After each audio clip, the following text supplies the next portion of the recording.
Assalamualaikum warahmatullahi wabarakatuh. Kami dari kelompok 10 akan menjelaskan tentang working with elderly who have cardiopulmonary condition. Anggota kelompok kami terdiri dari 4 orang. Yang pertama saya Aziza Kusumawardani, yang kedua ada Hanifah Ningtyas, yang ketiga ada Muhammad Rafif, dan yang keempat ada Saskia Ayu. Nah, yang pertama di sini saya akan menjelaskan tentang cardiopulmonary disease pada lansia. Berdasarkan WHO tahun 2013 bahwa lansia adalah seseorang yang berumur di atas 60 tahun. WHO sendiri juga mengatakan pada tahun 1995 di seluruh dunia didapatkan 50 juta kematian tiap tahun, 39 juta terdapat di negara sedang berkembang. Diperkirakan penyakit kardiovaskuler merupakan 50% sebab kematian di negara industri maju dan seperempat kematian pada negara yang sedang berkembang. Penyakit kardiovaskuler ini adalah penyakit gangguan pada jantung dan pembuluh darah. Sistem pulmonari memiliki fungsi yang sangat penting karena fungsi pernafasan mengambil oksigen dari atmosfer ke dalam sel-sel tubuh dan untuk mentransport karbon dioksida yang dihasilkan sel-sel tubuh kembali ke atmosfer. Nah, akibat dari proses penuaan ini, lansia mengalami perubahan, fungsi organ pada lansia mengalami perubahan dan kemunduran atau gangguan. Perubahan ini dibagi menjadi dua, yang pertama perubahan anatomi dan yang kedua ada perubahan fisiologi. Nah, perubahan anatomi ini terjadinya hipertrofi. Yang kedua ada berkurangnya jumlah inti sel dari jaringan fibrosa, stroma katup. Yang ketiga ada penumpukan lipid. Yang keempat ada degenerasi kolagen dan klarifikasi jaringan fibrosa katup tersebut. Dan yang kelima ada penebalan katup mitral dan aorta. Yang kedua ada perubahan fisiologi. Nah, pada perubahan fisiologi ini terjadi banyak penurunan pada usia lanjut, yaitu pengaturan irama inheren jantung oleh simpul SA, denyut jantung maksimum pada latihan, isi semenit jantung atau cardiac output, dan daya cadangan jantung. Nah, hal ini disebabkan sebagian karena menurunnya sel isi sekuncup pada orang usia lanjut. Biasanya secara fungsional berusaha memperbaiki isi semenitnya dengan jalan menambah frekuensi denyut jantung. Menurut Kemenkes RI tahun 2014 terdapat faktor risiko yang dapat dimodifikasi dan tidak dapat dimodifikasi. Yang pertama, faktor yang tidak dapat dimodifikasi ini yaitu riwayat keluarga, umur, jenis kelamin, sedangkan pada faktor risiko yang dapat dimodifikasi, yang pertama ada hipertensi, diabetes mellitus, dislipidemia, kurang aktivitas fisik, stres, dan merokok. Kenapa ini dibilang dapat dimodifikasi? Karena ini dapat dicegah. Lalu mengapa yang tadi tidak dapat dimodifikasi? Karena ini seperti turunan dari gen sebelumnya. Lalu ada patofisiologi. Nah, pada patofisiologi ini perubahan awal terjadinya penimbunan plak-plak aterosklerosis. Plak semakin besar dan terjadi obstruksi dari lumen arteri koroner epikardium. Hal ini menyebabkan peningkatan sirkulasi darah 2-3 kali lipat akibat olahraga tidak dapat dipenuhi. Keadaan ini disebut iskemia dan manifestasinya dapat berupa angina atau nyeri pada dada akibat kerja jantung yang meningkat. Lalu terjadi ruptur pada cap atau bagian superficial dari plak sehingga akan terjadi suatu situasi yang tidak stabil dan berbagai macam manifestasi klinik seperti angina atres atau infark miokard. Dengan terpaparnya isi plak dengan darah akan memicu serangkaian proses platelet agregasi yang pada akhirnya akan menambah obstruksi dari lumen pembuluh darah tersebut. Nah, peristiwa ini akan menimbulkan serangkaian perubahan pada fungsi diastolik, lalu kemudian pada fungsi sistolik, menyusul dengan perubahan impuls listrik, dan akhirnya timbullah keadaan infark miokard. Baik, selanjutnya faktor dan resiko cardiopulmonary dan cardiovascular disease. Yang pertama, penggunaan tembakau, diet yang tidak sehat, dan fisik yang tidak aktif itu dapat meningkatkan faktor serangan jantung dan stroke. Yang kedua, tekanan darah tinggi tidak memiliki gejala, tetapi dapat menyebabkan stroke dan serangan jantung mendadak. Lalu yang ketiga, diabetes meningkatkan resiko serangan jantung dan stroke. Lalu yang keempat, kelebihan berat badan meningkatkan faktor resiko serangan jantung lebih tinggi. Lalu yang kelima, status sosial ekonomi rendah meningkatkan peluang terpapar faktor resiko dan meningkatkan kerentanan untuk mengembangkan CVD tersebut. Lalu selanjutnya ada aktivitas yang mempengaruhi cardiopulmonary disease. Yang pertama, merokok. Yang kedua, konsumsi garam berlebih. Yang ketiga, menghabiskan waktu terlalu banyak menonton TV atau sedentary people. Lalu yang keempat, ada kurang makan buah dan sayur. Lalu yang kelima, ada mengkonsumsi alkohol berlebih. Nah, aktivitas yang mempengaruhi cardiovascular disease itu ada 5 juga. Yang pertama, ada aktivitas seksual. Lalu yang kedua, ada kemarahan yang sulit dikendalikan dan tiba-tiba. Lalu yang ketiga, ada depresi akut. Lalu yang keempat, ada tekanan pekerjaan. Lalu yang kelima, ada meminum obat-obatan terlarang. Seperti itu. Di sini saya akan menjelaskan mengenai treatment pada lansia yang memiliki cardiopulmonary disease. Untuk treatmentnya sendiri ada 4. Yang pertama yaitu terapi medis. Terapi medis ini dibagi menjadi 2, yaitu farmakologis dan non-farmakologis. Farmakologis ini dengan obat-obatan, serta non-farmakologis dengan terapi atau olahraga. Yang kedua yaitu bedah.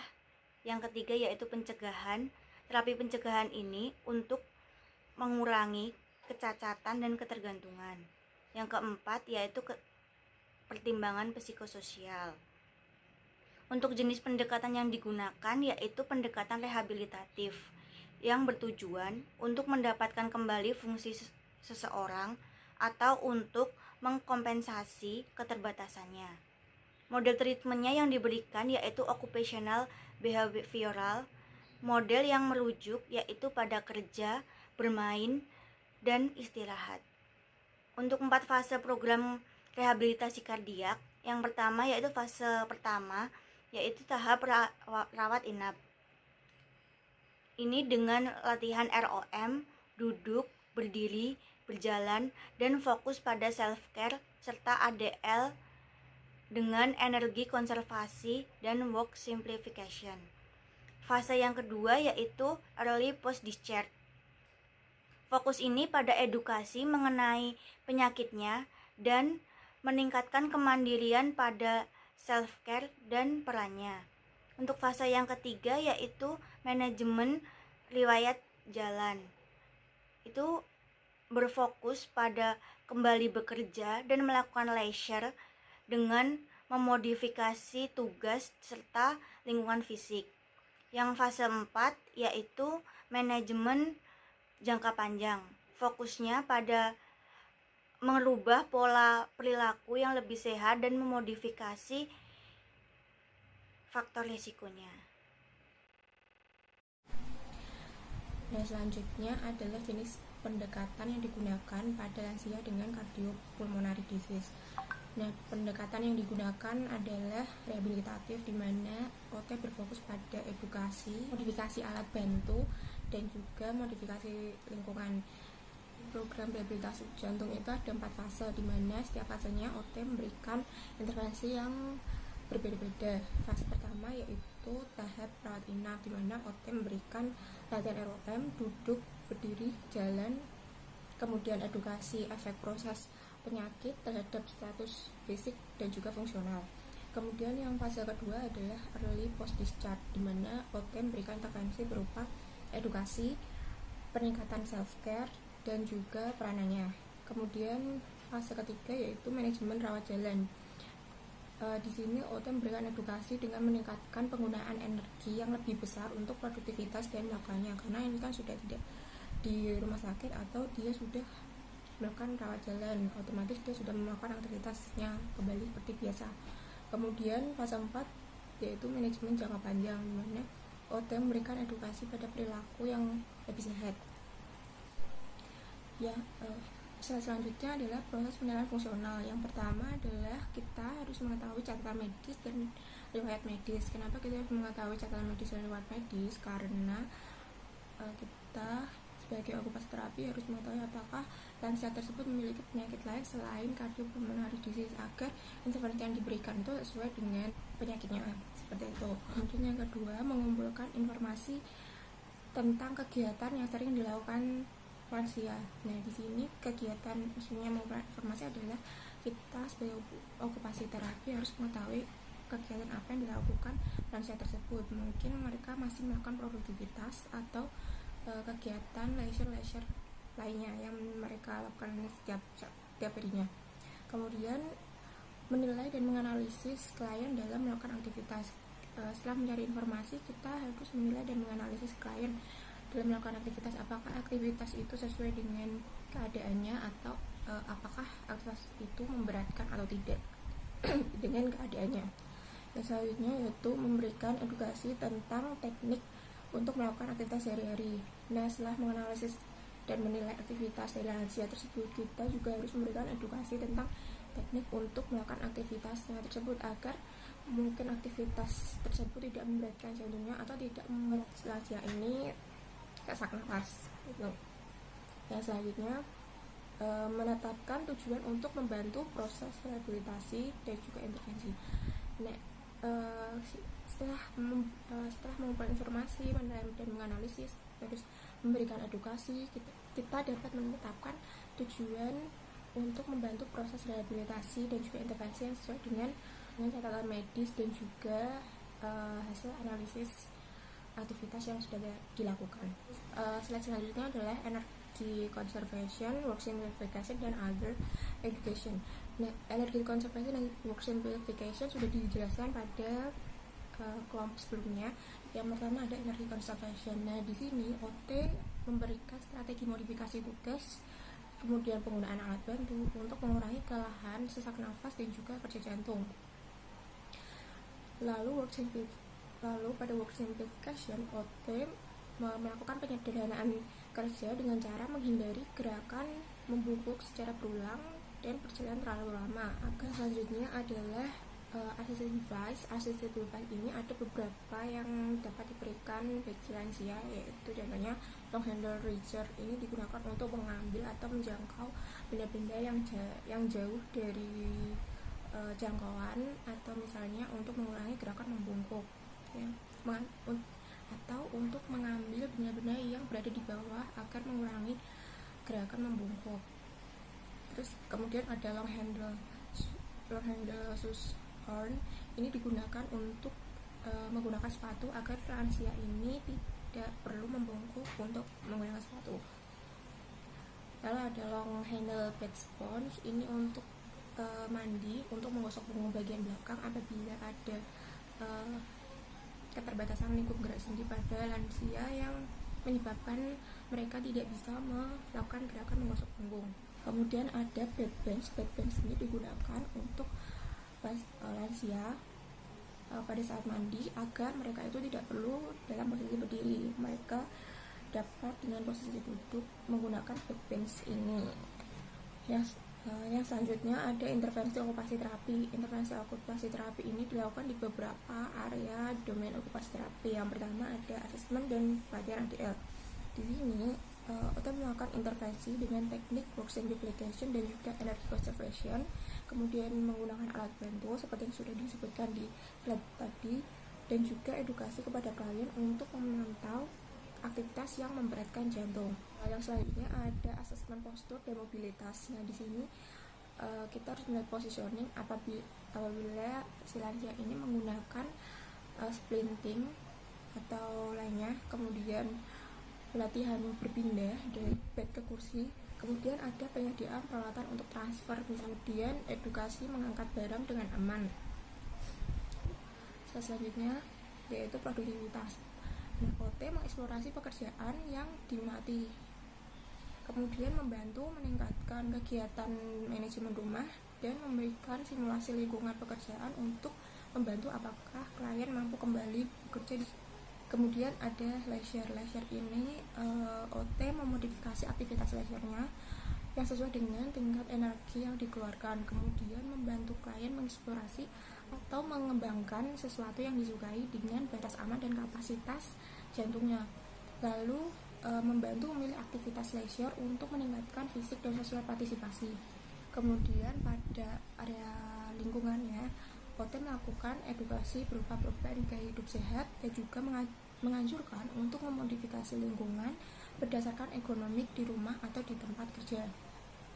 Selanjutnya adalah peran OT dalam rehabilitasi jantung. Nah, di sini peran OT yang pertama adalah asesmen kemampuan ADL terlebih dahulu. Kemudian setelah asesmen, kita memaksimalkan kemampuan serta kemandirian pasien dengan memberikan latihan aktivitas bertingkat. Jadi hanya latihan untuk endurance. Nah, kita tidak langsung memberikan ke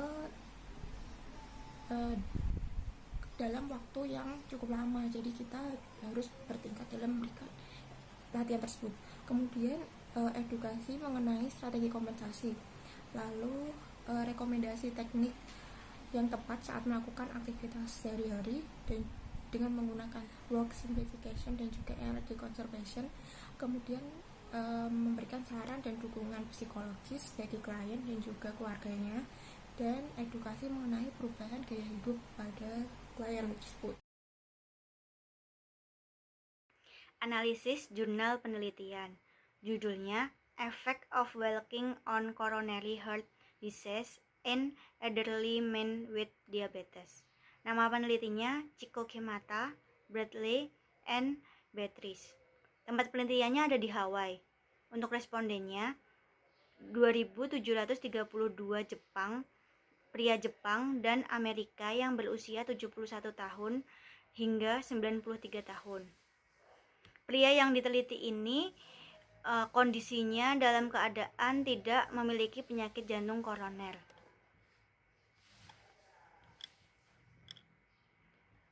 Jadi penelitian ini digunakan untuk menunjukkan bahwa di antara pria dengan diabetes yang mampu melakukan aktivitas fisik dengan berjalan dapat mengurangi resiko penyakit jantung koroner ke tingkat yang serupa dengan pria tanpa diabetes. Berjalan merupakan aktivitas yang sangat mudah dilakukan, aktivitas fisik yang aman, mudah diakses, layak, dan murah untuk segala usia, dan penelitian ini menunjukkan sangat berguna untuk individu dengan kondisi diabetes. Menurut penelitian yang berjudul Physical Activity and Risk of Coronary Heart Disease and Stroke in Older Adult, the Cardiovascular Health Study, dia menyelidiki tentang risiko dan bagaimana kebiasaan aktivitas fisik terkait dengan insiden cardiovascular disease termasuk penyakit jantung koroner dan stroke dalam studi kesehatan kardiovaskular atau CHS. Nah, penelitian ini dilakukan pada tahun 2015 dengan responden yaitu pria dan wanita berusia 73 tahun yang bebas dari CVD. Kemudian penelitian ini menggunakan analisis cohort prospektif antara 4.207 pria dan wanita Amerika Serikat berusia rata-rata 73 tahun yang bebas dari CVD yang mengikuti studi kesehatan kardiovaskular dan sejak tahun 1999 hingga 1999. Peserta dari tahun 90-an hingga 99 mengikuti studi tahunan melakukan evaluasi standar termasuk pemeriksaan fisik, pengujian diagnostik, evaluasi laboratorium, dan kuesioner tentang kasus kesehatan, riwayat medis, dan fungsi resiko kardiovaskular. Dari total 5.000 peserta, 4.000 peserta dilibatkan dalam analisis ini.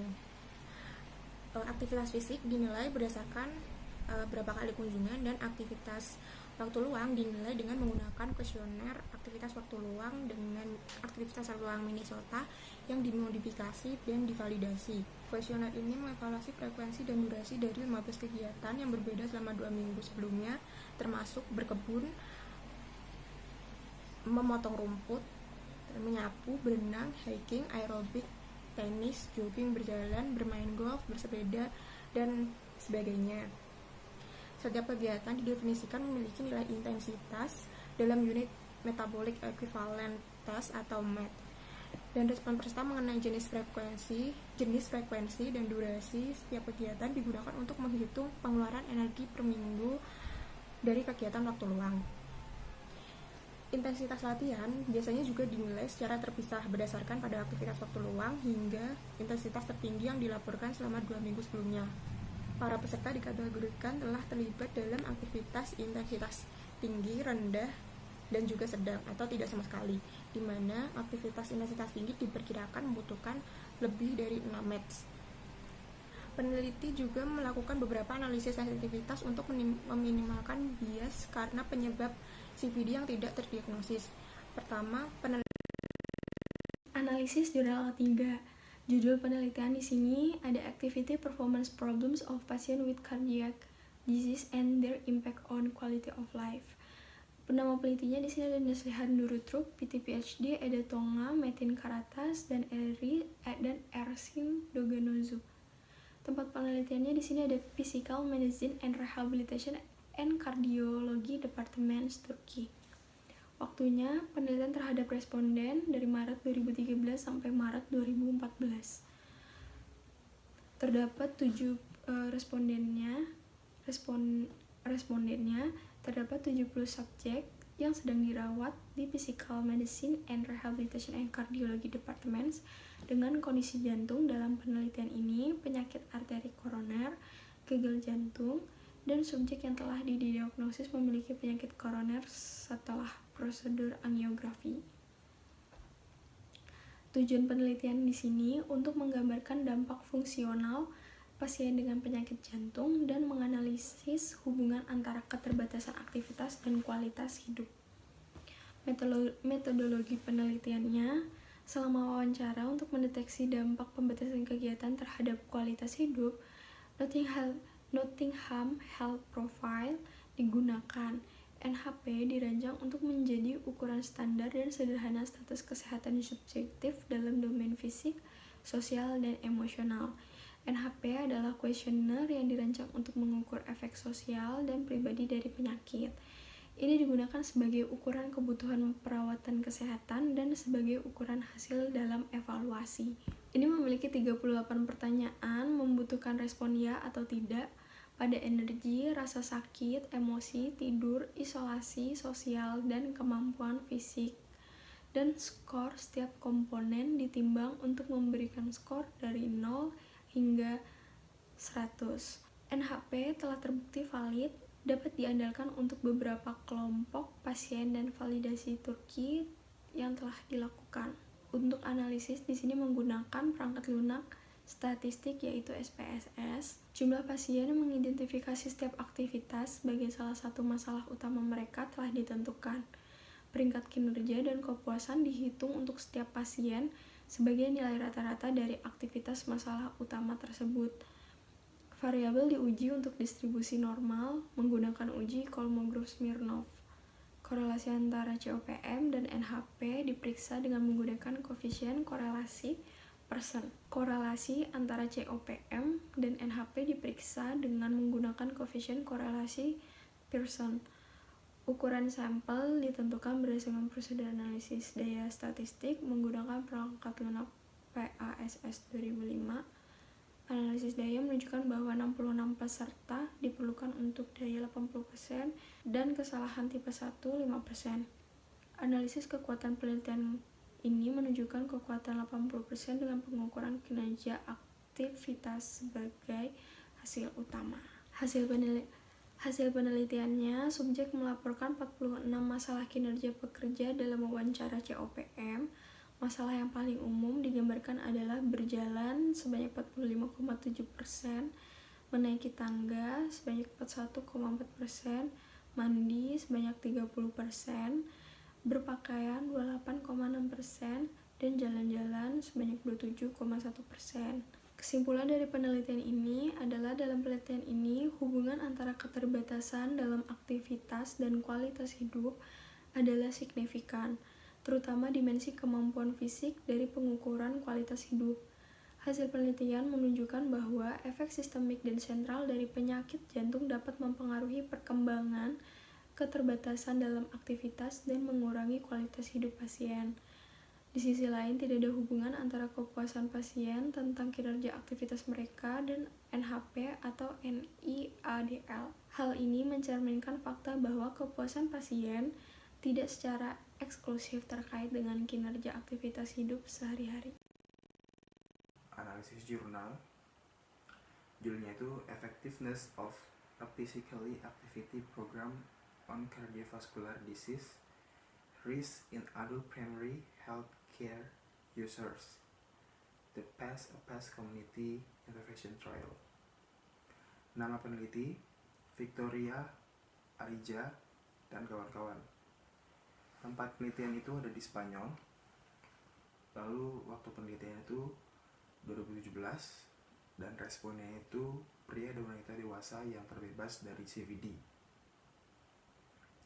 Tujuan penelitian itu untuk menilai efektivitas jangka pendek dan menengah dari 9 bulan program kegiatan fisik yang diawasi dan termasuk kegiatan sosiokultural pada resiko CVD orang dewasa yang mengakses fasilitas kesehatan primer.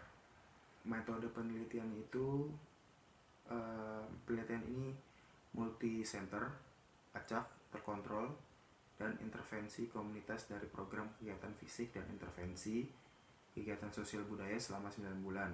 Lalu penelitian ini berdasarkan rekomendasi aktivitas fisik. Program intervensi yang diawasi terdiri dari berjalan, itu sekitar 396 mets per menit per minggu selama 120 menit dalam 2 kali berjalan. Sosial budaya, kegiatan itu sebulan sekali. Lalu ada seorang spesialis aktivitas fisik itu bertanggung jawab atas standarisasi prosedur dan untuk pelatihan perawatan primer. Rencana itu berjalan dan aktivitas budaya sudah ditentukan sebelumnya. Lalu rencana berjalan itu sirkuit di tengah kota itu 5 km. Lalu untuk ukuran kelompoknya itu berkisar antara 15 sampai 30 orang. Setelah itu ada kegiatan sosial budaya itu bulanan. Jadi setiap bulan ada kegiatan berjalan 5 km. Lalu ada sosial budaya. Sosial budaya itu kunjungannya ke museum dan perpustakaan, pameran budaya, tempat wisata, dan ada pelajaran tari. Program ini diawasi oleh para profesional. Ini dipantau ketat oleh perawatan kesehatan juga. Dan karakteristik sosial demografinya itu seperti usia, jenis kelamin, kelas sosial, dan tingkat pendidikan yang diperoleh dari data klinis dan wawancara tatap muka. Ahli gizi memberikan porsi harian untuk makan para responden itu per gram dari setiap item. Ahli gizi juga menghitung tinggi dan berat badan agar dapat diketahui jumlah BMI-nya atau jumlah kalori yang didapat tubuh para responden.